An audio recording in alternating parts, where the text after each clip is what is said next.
Can you hear me all right? Is this okay? It sounds great and it looks great. So we're totally good. Yeah, okay, I have a ring light, so at least we have that. I think we all bought ring lights about 8 months ago. Oh, yeah. yeah.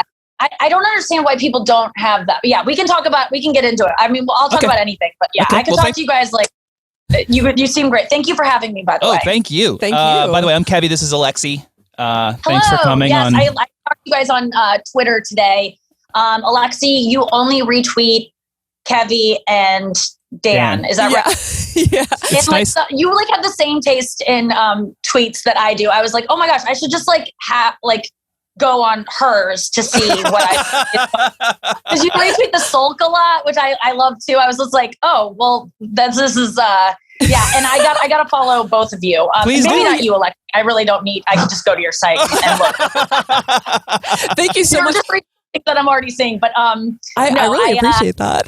You guys have great senses of humor. You're both very funny. So, are you both comics?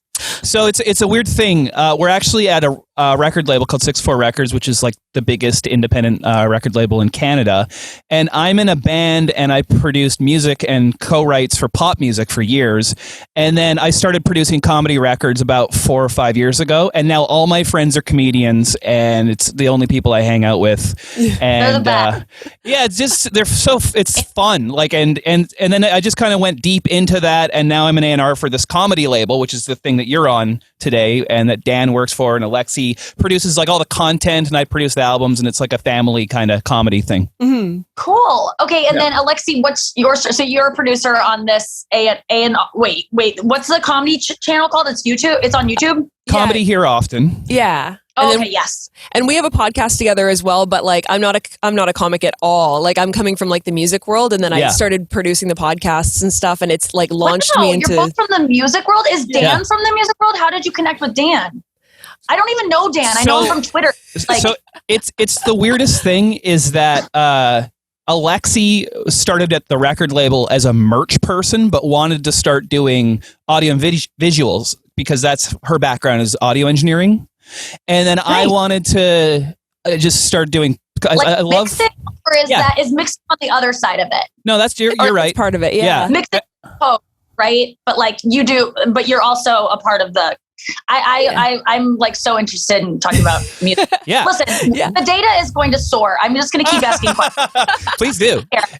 I'm like learning how to play guitar. I'm like turning into a musician now. Oh, cool. And because we can get into it, but like I'm really fascinated in that about that world. And so you work on the engineering, the what did you say it was again, Alexi? I'm doing like a lot of the podcasts, but just like the podcasts and like some of the content and stuff. But yeah, definitely like coming from the music world and like learning about comedy. It's like a crash course. It's like trial by fire. It's wild. Yeah. And then the crazy thing is like, I was already established in music as a producer and a performer. So people are like, what the fuck are you doing starting over again?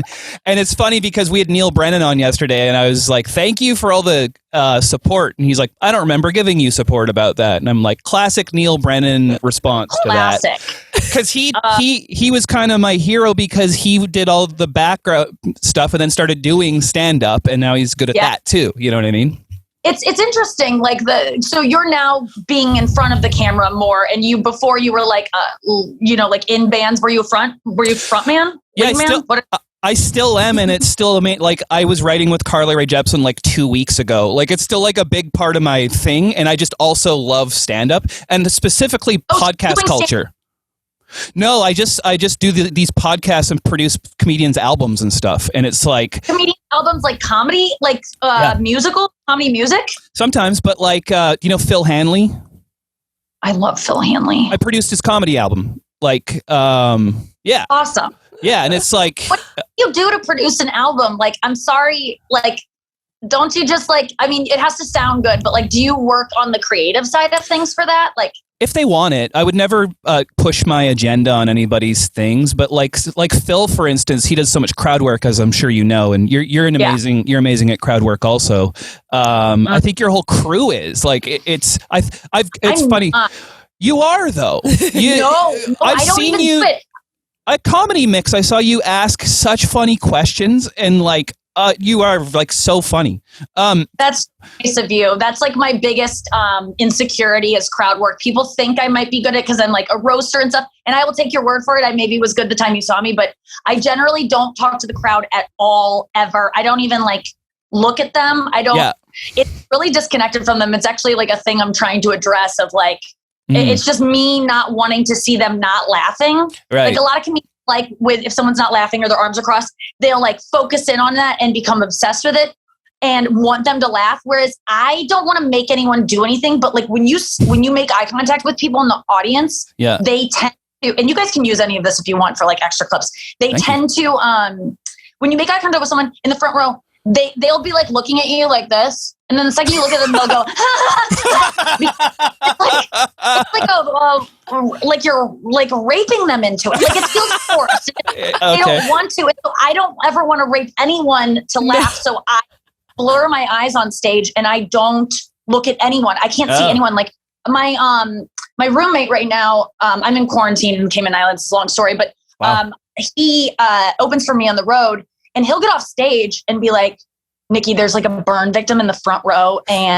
Or there's like, there's a bunch of people with Down syndrome in the second row. Just so you know, they might. And I go, okay, well, you didn't need to tell me. I go out there and I don't see any of it. Like I don't ever see anyone. And it's because I don't even know I'm doing it. But I talked about this on Mike Birbiglia's podcast. And someone just wrote to me and said that the only other person they've heard of doing that, because I feel bad about it because I want to be connected to them, but I'm just too scared of seeing people not having fun. And instead of trying to get them to laugh, being like, I'm terrible. And then just going inward, like, because I assume they're right, Can I guess who the other comedian is? Can I guess who? Mark Normand. But yeah. Mark Normand. No, that does seem like it. He doesn't make eye contact in conversation, but I bet he's coming on after you, by the way. He's coming on here after you. Oh, really? Oh, cool. He's so funny. God damn it. Okay, I'll try to like really like bump it up. No, Steve Martin. And really? That's not good news for me because it means that I might eventually quit, which might also be good news. Who knows? Like I said. Honestly, I mean, I love stand-up, but it is a young person's game, and I'm still very, very young. I'm in my, I'm like 20, 30, and I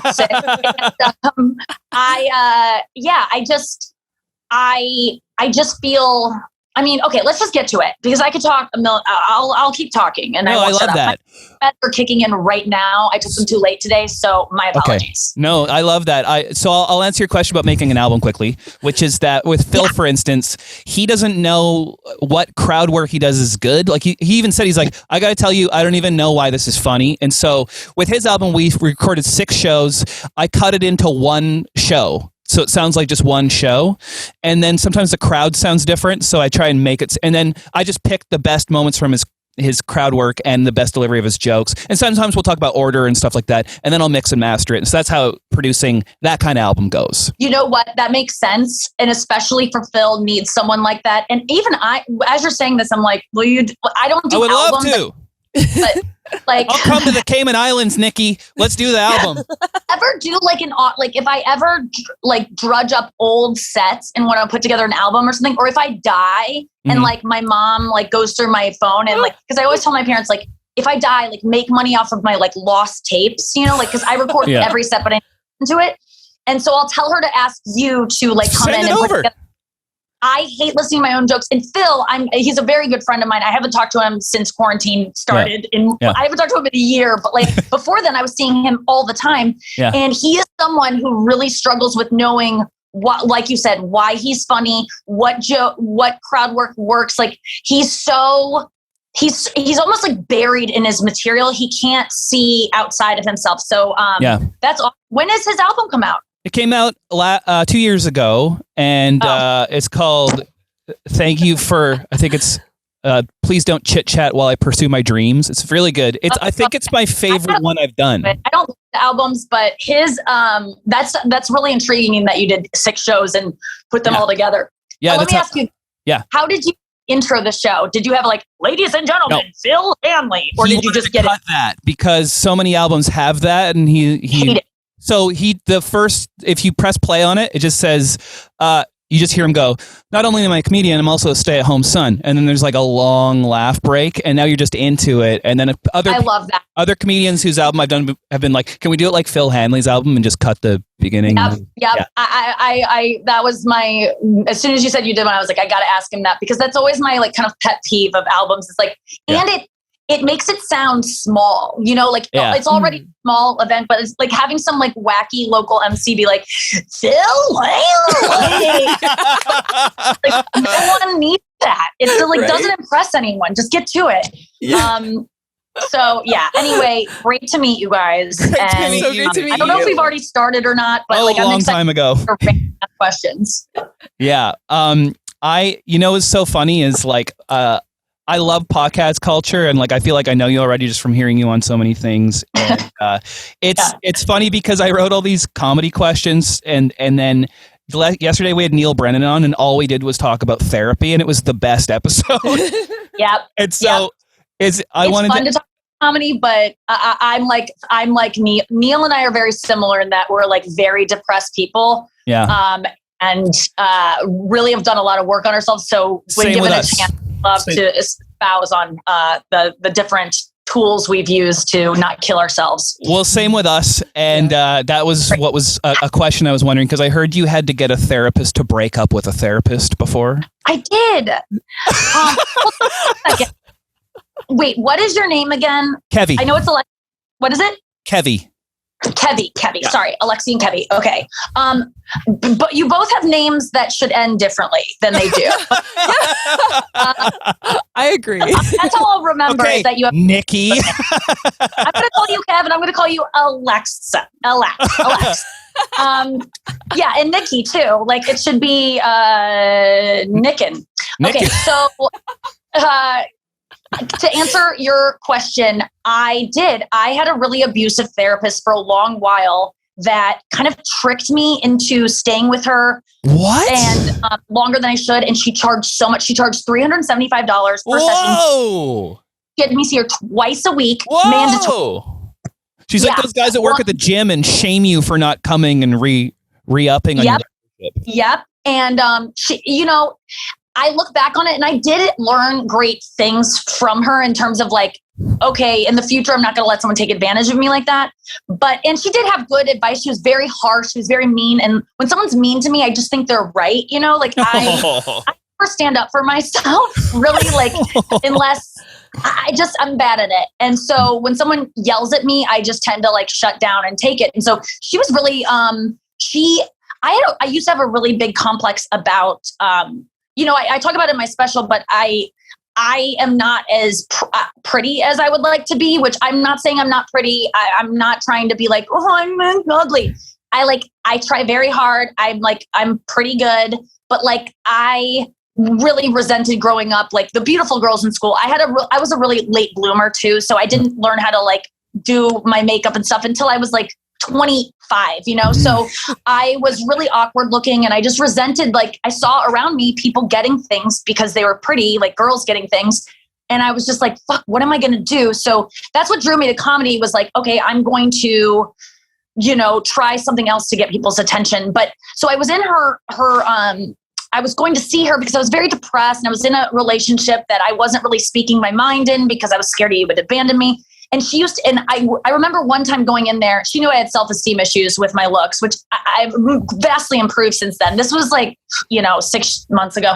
No, it was like 6, and, or maybe more. But I remember the funny story from her was that she was like 80 years old. And she used to always say to me, you're a comedian. You're not funny at all. What the fuck? You haven't said a funny thing since you've said in here. I've been dating for 2 years. You're never funny. Wow. I'll tell you, I'm funny. No. You're funny. You should see me at a dinner party. And I would just roll my eyes or do it. But she goes, you're the most serious person I've ever met. And I get that a lot from you're supposed to be in therapy. What? In therapy, you're not supposed to be. I was going to ask you, do you try and make your therapist laugh? But then I did. I was like, I'm going to bring it now.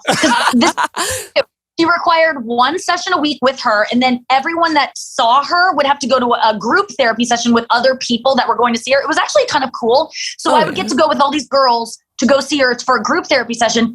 And I would prove myself in there. I would kill. And these girls would be dying laughing. And she would just be like, I don't get it. And so I'm like, why am I trying to kill? I'm not even being myself in here because I am serious. Like I'm not laugh out loud funny when I'm not on stage or like on a podcast and hardly even on this one. But like I struggle I'm very serious. And but she said to me, she would say, I'm not funny all the time. And I would just roll my eyes because like whatever. But then she said one day, I remember I was filming some show the next week and I was really worried about like what dress I was going to wear. I was like, I have to go get a dress later on today. I was just trying to make conversation with her. And she was like, no one cares what you wear. You're not a model. You're average. I hate this person. Average. No one's ever going to look at you and think you should be a model. No, you're not pretty. You're just average. And I would be like, you can't say this to me. And she's like, well, someone needs to say it to you because you've been lied to all your life. And I was like, God. And so I was crying and I left her office like crying. And I remember going to Victoria's Secret and I was just like going through racks, talking to my friend. I was like, she said I was average. And everyone's like, no, you're not. But that actually helped me because maybe I am. And that should be fine. Like people that go, no, Nikki, you're beautiful. It's like, well, what if I get horribly disfigured in an accident? Like then are people going to then I'm not going to be beautiful anymore. And that I should still have value. So this thing that people always go and they go, no, you're beautiful. It's like, but what if someday I'm going to lose it? And then what am I going to do then if that's all that I really had to overcome like having too much value on that, which is you can't overcome as a woman. It is just ingrained into you so harshly at such a young age, and it persists forever. Of if you aren't attractive, you don't really have value. But that's why I got funny, was to have value other than my looks. And that's why I got into podcasting and radio, so that I can age in this business and not be like on camera all the time and, read comments that I'm old. They can call my voice old, but I'm not going to be that. I've sounded old forever. I remember, I have an older sounding voice. I remember Dr. Drew used to say like, if you're whatever, it's like really high voice, it's like the age you were molested. Yeah. And or whatever your voice sounds like, that was the age that like some trauma happened. The Arrested Development of it. Yeah.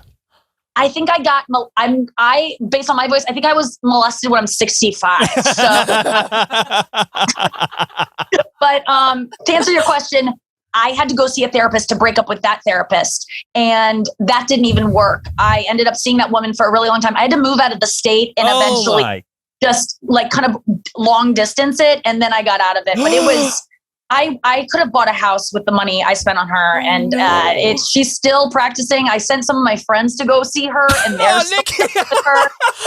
It's terrible. But it was nice to be told the truth harshly, even though the truth wasn't other people's truth. Her truth, to have someone be that honest and mean, it was like YouTube comments, like in person. I mean, it was wild. But I feel like the things she was saying are just not true. Like how you're not funny. Like obviously you're really funny, and she was seeing it. It seemed like she was competitive with you, and it's interesting because a lot of my female friends, their moms are competitive with them. You know what I mean? And so I think growing up, I think my dad was competitive with me, and I think it was confusing for him that I didn't want to be anything like him. He was like insulting because he was like, but I wanted to be like my dad. By the way, we're just having a therapy session. Because I just said this in therapy. I literally said to my mom when I was probably 7 or something, I remember saying to her, Mom, how are you not jealous of me? Like, why? How are you not wanting to be me? And she was like, Nikki, what are you talking about? And I go, well, because I saw my mom talk about her body and how much she hated it and how old she felt. And like, my mom really was like not good about having good self-esteem around me, because that was before they told parents to like do that shit. And so I knew that she had to be jealous of me. I'm younger than her. I'm smaller than her. And I go, I don't think I'll ever have kids because I'll be too jealous of my daughter. And my mom goes, you just don't feel that way when it's your daughter. And I think I was insulted. I was like, well, then I need to step up my game because you should be jealous of me. But my mom's not jealous. You know what though? I've realized my mom loves TV. My parents both love TV, but my mom is very like into television stars and like knowing all about them and very interested in them. And she didn't show that kind of interest in my life. My mom kind of was like hands off in terms of like, she didn't want to pry. She didn't want to know about boys. She didn't really want to delve into my life, wanted to give me space. And I think I wanted her to want to. And so I think I was like, I have to get on TV for my mom to like pay attention to me. So now when I like am on TV, I get this attention from her that I've kind of always craved. She's a great mom, but I think that's what drew me to TV for sure. Wow. It's so funny. My mom's the same. Like my mom loves like tabloids and stuff. And just like the idea that someone's famous, she just thinks is like really cool. And like, the different like, tours my band's done, she'll come and she'll be like, it's my son. Yeah. Like, it's just so cool. And then you're getting the love that you, or like your mom thinks you're like the best. And it's like, why is that inherent now? It's other people's perception. Well, it literally took me being on tour in Japan for her and my stepdad to be like, oh, this wasn't a complete waste of time. I remember when I was a kid, them being like, my stepdad, he's since apologized for this, which is nice. He was like, what do you want to do when you grow up? And I was like, playing a band. He's like, well, we all want to play in a band. So, you know, and now he apologized for it like 3 years ago. He's like, you're the only self-made person I've ever met. Like, that's really cool. I'm really sorry I said that. That's really awesome to get that. To get that acknowledgement, because a lot of times they don't remember saying these things that so profoundly impact us. And we remember, like, I remember so many things my parents said that were so hurtful, and they go, we never said that. And I go, I'm not making this up. Like that was my life that you told me you hated me, you know? Like, I feel the same. Like, my parents have always been very supportive of me doing comedy, like too much, like in a way that they shouldn't have been. Like I was not good when I started out.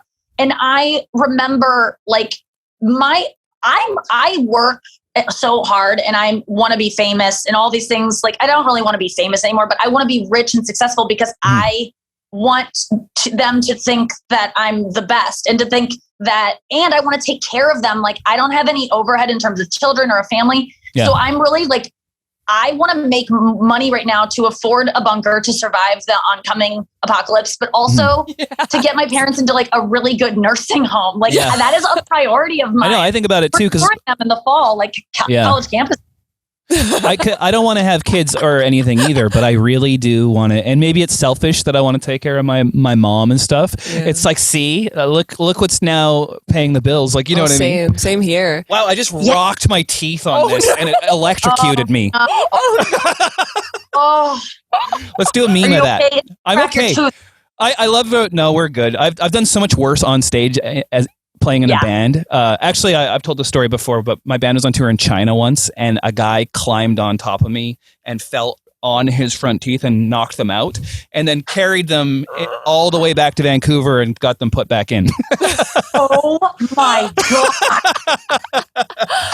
And he's a big fan of you, so shout out Kirby. Wait, he was a fan that jumped on stage that you kept in touch with, or something? Your band jumped on your back. He was in a band, and our bands were on tour in China, and then it's such a weird story because we were playing in Beijing in a venue called the Hot Cat, and there were cats all over the stage because in China they don't stop that kind of thing, and that happened there. So what a weird story to tell all of a sudden in the middle of all this. No, that sounds like, you know, the debauchery that's like a story that you would make up to like illustrate that a band was like out of control. It's like the Van Halen like Dark Pussy story or whatever. Yeah, I know. The Led Zeppelin one where they were putting the it was Led Zeppelin. Yeah. Oh, fuck. No, you're right. That's so funny. But also 2 more therapy things, then we can move on if we need to.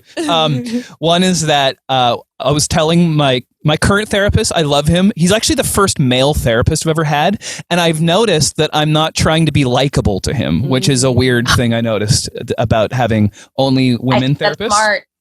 Yeah. And it takes some fun out of it because there's no incentive for like, I realize that too. I think I could probably benefit from a male therapist because I'm much more comfortable being myself around men than women. I'm, it's not about like a sexual thing. It's like about like, I just want women I just wanted to be a popular girl so much that I want women's approval more than anything. And men, I'm just like, whatever. I don't care if you don't like me. It's interesting. I should probably try male therapists, but you find that with women, is it the mom thing probably? I think so now that you say it, because I was raised by a single mom, and she placed an importance on treating women properly. And so I hated the idea of saying something that would have a woman be like, you piece of shit. Right. But I was telling my therapist now, and he's a Buddhist guy, and I kind of like that about him because it's like intriguing to me. Like he'll do those things where he goes and it doesn't talk for 2 months or whatever and stuff like that. I was telling him about my childhood, and I had my head down, and I looked up, and he looked sad, and I was like, I feel like I'm making you sad, and he's like, no, I'm good. Like I just like, have you ever had that where you're, you say something, the therapist is like, wait, what? Yeah, you're like, I won therapy today. Like this person. Yeah. He looked horrified, and then he had to shake himself out of it and like kind of step away from it. That's interesting because I actually had to start seeing a therapist. Talking about Dr. Drew again. Dr. Drew ended up like becoming my friend, and I don't know if you had Canada, but like we became like friends. And he was always like, whenever he would do my different shows that I had, he would always say like, Nikki, you're so fucked up. Like you need to like, you're not feeling your feelings, which is my biggest problem. Do not like feeling sad, and so I abuse like work. I abuse coffee. I abuse food, pot, anything I can, seltzers, like, anything not feel. And he was like, you need to see a therapist that models the feeling that you should feel about the things that have happened to you. So you need to see emotionally focused therapy. So I took his advice and I found one, and my therapist, like yours, would just mirror the feeling that I should feel. So she would listen to my story and she'd go, and I can't do it because I have Botox, but she would just be like, I just realized like my Botox is so severe right now. I'm so sorry. But it looks good. It looks great. She would like make these faces and I would go like, oh, I guess that's how I'm supposed to. I'd be like, you're overreacting, but it was more to be like, I'm just shut down emotionally. So like, and I don't think I deserve to feel sad about anything because somebody has it worse out there, and that's kind of what I heard throughout my childhood was like, what are you crying about kind of thing. And so I really have a hard time crying. Like I recently shot a pilot for a reality show, trying to get my mom's love, and she watched Love. And I had not cried since July, and I shot this pilot last week, and I was able to cry because a camera was on me, and it was a real cry. It wasn't like a fake one. I am just so much more vulnerable about my feelings and honest when I'm performing. It's really, I got this reality show because I want to find like a husband or a partner at some point, and I don't like to date. I'm just so nervous about being one-on-one with someone when I'm just like, it's too vulnerable. And so I created this I pitched this reality show because I was like, I want to force myself to go on dates. And the only way to do that is if they're like being filmed. It's like, that's the only way I'll do them. That's so good. So that's the hardest thing for me is just like, I mean, do you guys cry often? I'm so jealous of people who cry. I'm pretty good at it. I'm pretty good at it. Good. It was like, it's so interesting that you said that about performing and crying too. Cause I was in an acting class like pre-COVID. And I remember we had this one scene that we were doing, and it was supposed to be like me and my sister, and our dad had just died, and we went to a funeral, and I have a weird relationship with my dad. So I was like, I'm going to pull from this experience, and immediately started like, we started our scene crying right away. I'm like, I guess I can do this now, but like only, yeah, it was crazy. I was like, okay. That's great that you were able to access that and use it in the scene. Cause I bet it was really, that's good. That's talent. But you're right. It's like the second you have a almost like excuse to, because, crying on a reality show is, valuable. Like that's like reality gold. So there was some incentive to crying because I feel like a lot of times when I cry, it's like a burden on people. Yeah. And people are just like, no one wants to hear that. And like people have to stop everything and go, Nikki, what's wrong? And I just feel like, as someone who loves being the center of attention when I'm on stage, I hate it when it's involving my feelings. Yeah. And so I think that it just, having a camera on me gives me an excuse to like be big and take up space and all those things. Yeah. It's very bizarre, but I totally relate. That's crazy. No, okay, I'm not gonna. that would be great if you could cry here. I only cry once a year. Okay, you're like, it's called my birthday. Do you find that when people cry around you, it makes you like super uncomfortable? I like when people cry around me. Actually, I like being comforting and being supportive. I really love. I'm very uncomfortable with people dealing with a death. I find that it's one of my worst flaws as a friend is when I have a friend who's like has a death in their like. I just don't know. Nothing I can say will change it, and I don't know what to say. I should just read a book about like how to help people grieve. But there's something in me that. Like I have a friend right now who I owe a call to because his dad died. He's a close friend and I am just like ghosting him just like his dad did. And it's not but I'm frozen. It's too much for me. I'm just so, it's really a problem. It's a very interesting thing where I literally feel paralyzed when people have a death. Interesting. In their life, and I have to step up and like be there for them. I've really disappointed a lot of friends. It's not a good thing. I don't know what it is. It's an uncomfortable thing that you kind of maybe just hope goes away. Do you think like the situation? But it's not gonna. No, but I mean the interaction part of it. Where totally get over it. So I guess I just know that I can't take away their pain and it makes me feel helpless. Yeah. And I also can't relate because I have not lost a family. Like when someone's someone close to them dies, I haven't had that happen to me yet, knock on wood. It will eventually. And so I think that part of me is like, I don't have the skill set or the compassion available. And you can only say, I can only imagine how you feel so many times, or I can't even understand what you're feeling. But that's all they want. People just want to, they literally want you to call and go, how are you? Talk to me about it. And that's it. I know. And it just makes me so uncomfortable for some reason. I'd rather just like apologize later for being a shitty friend. Fair enough. I mean, you do need to put yourself first in those situations sometimes, though, because it's like my therapist is like talks about how I have empathetic fatigue all the time from taking on people's problems a lot, because I really do feel other people's pain to a point where it's like debilitating sometimes. Just because I feel so fucking bad for people sometimes, like, and you do it too. Yeah. You can like see it in Alexi's face if she's feeling bad for somebody. That's why you need Botox. It takes out this empathy line. Empathy lines. It's gone. I had it at the beginning of COVID and I haven't gone back. Yeah. No, I just got mine. I had it at the beginning too, and I saw myself on TV like right after COVID started. I was like, "You look insane. Never get that again." And I was about to be on TV, and I was like, "I gotta get it again." But I love it. You can't be like, "I'm so sorry." Like my face won't be sad.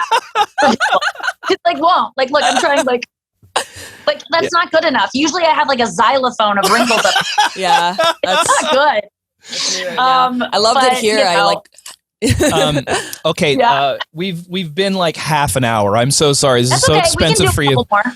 Okay, I just want to I'll tell you one more therapy thing I've been trying to say for a while. A friend of mine, she's like a pretty famous singer, and her therapist at one point was like mid-session was like, "I'm in love with you."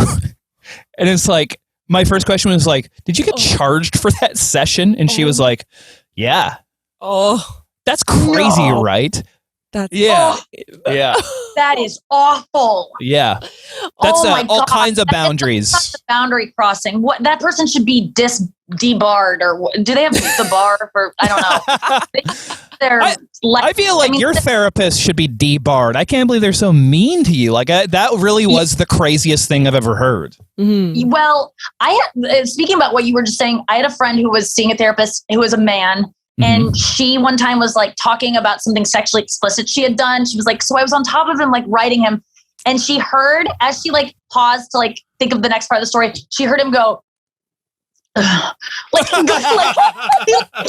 gulped. And she was like, Nikki, I think he like was getting turned on. And it was like, oh, that's why you don't have, like, I feel like it's hard for sometimes, you can't shut off your body. You can't really, well, I can really tell myself to not feel things, but most people who like, you can't tell yourself to not get a boner in the middle. I mean, I guess you can, but that was so funny. Like just the nervous gulp. Oh man. Yeah. God. stop seeing him for sure. Yeah. Oh, definitely. Oh my God. Went and got him a glass of water and left and never saw him again. It's so interesting. Like, you talking about potentially not doing stand up anymore. Like, I feel like, right before the pandemic, I felt like I was seeing you more and more in bigger, opportunities. And I felt like you were like killing all of them. Like the roast you did, you obviously stole it. You were by far had the best set and everything. And so like, it's just, it would be disappointing to me if you stopped doing stand up. Yeah, I'm never going to stop doing stand-up. Well, I don't want to say never because life is easier when you don't have to do stand-up every single night. It's a compulsion, and I'm good at it is because I do it every night. Like I have natural talent for it, but it's practice. I mean, like if I'm not going on stage every night, I'm not going to be that great. So with this whole pandemic, I really... it's good because everyone's kind of not good right now. But when things start to open up and you can do stand up every night again and multiple sets, I don't know how I'm going to feel because I'm very competitive and I want to stay as good as everyone else, but it's really tiring. Like for the first time in, the 17 years I've been doing stand up, I now, I eat dinner and then I watch TV and then I go to bed. Like I have or like read a book and then go to bed. That's never been my life ever in my adult life. It's always been go out, do sets until 2 a.m, have a really late dinner, sleep late. But now I'm taking on more, jobs that outside of stand-up that get me up early in the morning. Yeah. And I don't have the stamina for it. However, when I do have stuff to say outside of the TV shows that I do and all the different performances. And I think I love doing stand-up but I'm not going to do it unless I can do it every night. So my plan is when I have a special, I'm going to just do the every night, multiple sets, 3 months leading up to it to just like, I'm going to train like the Olympics. And then I'm going to take time off because I can't keep doing it every night. People that can keep that up into their adulthood are scared of they're scared of intimacy with their family member. Like they're running from something. There is a love of stand-up that is true and it's a great form of expression, but doing it compulsively night after night and writing jokes incessantly. And it turns into an obsession. And a lot of these guys that I see going on stage, you used to hear back in the day, this guy came in and did 4 hours last night. He did 7 hours. And I go, I see a man who doesn't want to go home to his wife and kids. That's what I don't see someone who has a message. It's someone who no one wants to see anything over an hour and a half. You get bored. Oh yeah. Start looking at your watch, no matter how entertaining it is. And so I don't want to be that. I actually want to be someone who has a life outside of stand-up. And I really didn't have that until until the pandemic. Wow. And I love when I stopped doing stand-up though, what I did find was because every night I could get on stage and scream, not about maybe what I was dealing with, but I would take out my anger in whatever bit. I'd pick an angry bit to get my anger out about something that had happened earlier that I wasn't ready to talk about yet, but I got my feelings out, which was huge for me as someone who doesn't like to feel their feelings. So when I stopped doing stand-up, it just suddenly, I was like, I have to come up with another way to get my feelings out. So I got a karaoke machine and I started singing songs I was living with my parents in St. Louis. I started just I would wake up in the morning and I would sing whatever song I was feeling that day. And I would just belt it. And I felt so good afterwards. It was such a release. And I didn't realize that singing and playing music could get out those feelings the same way. And so then I eventually went from karaoke to being let me take singing lessons. Maybe I can get good at that. And then my dad plays guitar and I was like, I'll pick up a guitar. And so now I'm I'm obsessed with guitar and singing the way I used to be with stand up. And so I'm just finding different ways to express myself. Yeah. And it's literally not to compare myself to him, but it's like Michael Jordan playing baseball. No one wants to see me sing and play guitar, but I am going to practice enough that because the way I'm so bad at guitar right now, that it feels very similar to when I started stand-up. And I would see people, I watch people that I'm trying to learn how to play like them.